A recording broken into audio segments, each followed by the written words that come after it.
Great YouTube, this is Captain Machine here. Not a review, not a update, more an overview. Basically, I'm going to talk a bit about UK Game Expo 2008, Living Dungeon, and what we're going to be doing next. Now, first of all, we're going to start with Living Dungeon. I have officially been scooped. Not only was I bragging that I was going to be the first person to actually have a review of the Living Dungeon on YouTube, before I could get that out, Apollo Cthulhu went and released footage of the interior of it, which is nice. It really is nice. It's actually nice to show people that weren't there what it looked like inside. It did harken back a lot of memories of old adventure games I used to watch when I was a kid, like Crystal Maze and Nightmare. That's spelled Nightmare spelled with a K, by the way, if you want to Google that or torrent it or whatever, because it is quite a fun little show. It was towards the end of this series not very good, but the beginning was fantastic. Basically, I'm not going to begrudge the fella because he's been kind of putting me on his podcast at least once, and it is an award-winning podcast, rightly so. That's probably why he got permission to actually film in there. And fair play to the lad. He did very well, and it looks really nice considering the lighting that was in there.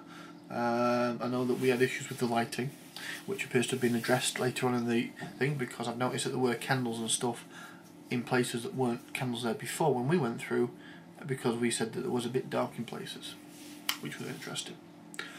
Right, okay then. So that's kind of why my review didn't come out straight away, because I was kind of like, defeated about it. But my review is going to come out for posterity purposes anyway. So it's going to be sometime after this video pops out. Just in case of formatting it and get it on the web. The UK Game Expo was huge fun. If you live in the UK and you didn't go this year, you didn't go last year, or you missed one of those 2 years, do recommend you go next year, because it is huge fun. The only thing I can say is that I booked 2 games on Saturday and 1 game on the Sunday, and that pretty much consumed all my time up. We're doing a lot of breaks. I did get a chance to have a look around, but I didn't get a chance to play in the demo games, which I was really depressed about. So, if you're ever going to go, the honest truth of the matter is you're never going to get it all done. Ever. So basically, pick what you want to do and do it. I mean, there's like tournaments there, which I was never going to have time to play in. There were board games I didn't get a chance to play, or miniature games I didn't get a chance to play. There was some role-playing demos, or mini demos, which looked really nice. I wanted to have fun, like the Savage World ones looked really nice. I mean, even though I already know the system and I play it to death, but I like the little setup they had, which looked quite funky. I also demonstrated how you can use miniatures with the system, which I don't currently use at the moment. I don't use miniatures, although I think I may do in the future, and if I do, I'll let you know about it. Right, okay. So yeah, that's my review of that. Go and do what you want to do. Don't let people drag you around and go, oh, let's do this, if you don't want to do it. Because the honest truth is, you have a very finite amount of time, and there's not enough time to do everything. So do what you want to do, and then leave happy. Got some nice swag. I got this nice big tentacles mug from Apollo Cthulhu, who's happy to sell this to me. And some signed Ramsey Cairns books, who is a British mythos writer.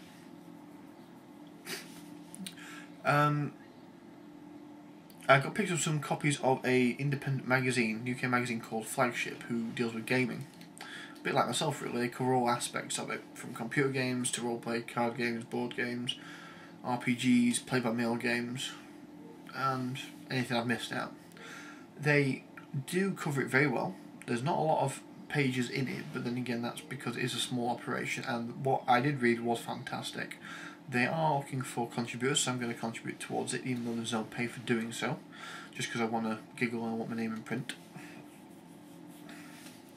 Yeah, so that was huge fun. I got to talk to the editor. She was a very nice lady. Yes, that's right, a lady.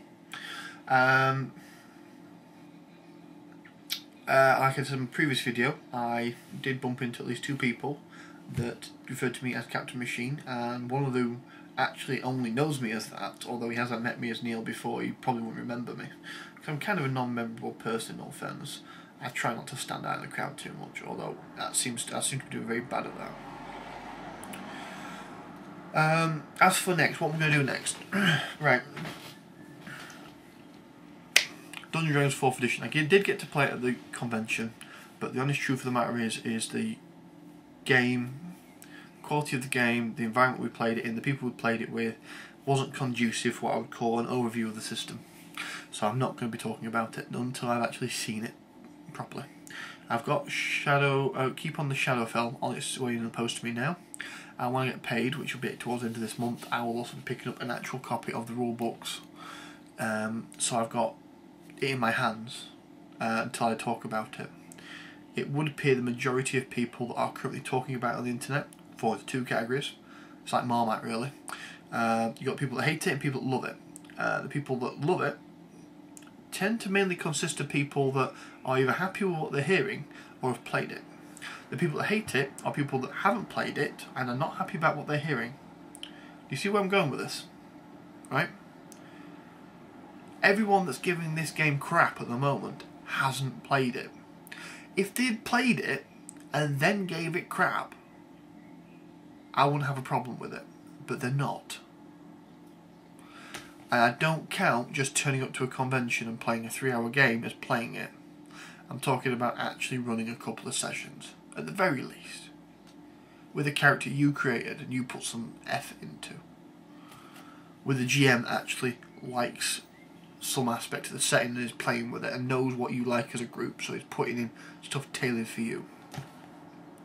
So until I see that, or read it, or play it, or whatever, I'm not going to review it, because the honest truth of the matter is there's more than enough uninformed opinions out there to let you know what people like. I, however, will be giving a review once I've played it. If I have played it and I hate it, I'll let you know. But at least you'll know, and I'll be able to tell you why I don't like it, as opposed to it's crap for these reasons and then just pointing out bullet points you've read on a post somewhere else, which is pointing out bullet points you've read from somewhere else. The whole thing's like one giant pyramid scheme of doom. Right, but there we go. I'm a bit fanatical about that purely because I hate people that are judgmental without necessarily being so.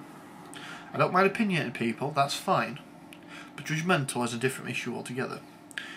That's what makes this country so crap at the moment with all the tabloids, because people are very judgmental in that. But I'm going to talk about that one day with a little project I'm thinking of at the moment.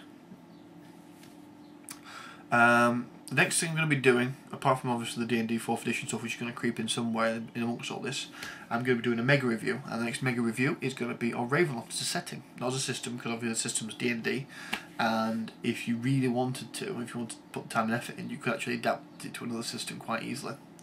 It is going to buck the trend of my little house rule, which was I'm not going to review something that's out of print, because Ravenloft is out of print. I could say is currently out of print, but I know for a fact it's never going to be back in print. I will explain that later why. So that's going to be like a 3 or 4 parter, and it's going to be filmed over several days because there's quite a lot to go through, and I'm going to try and make it as entertaining as possible without being boring. Also, after that, I'm going to do the zombie thing. Now, the zombie thing is not going to be one mega review. It's going to be a continuous series of reviews or topics or discussions or whatever that spans pretty much several months, if not years, depending on what information comes out, because its popularity, it's always new stuff coming out. The reason why I'm doing a mega review of Ravenloft, because I'm back running again, running a game of Ravenloft. I'll let you know how that's going, and with that I will say goodbye.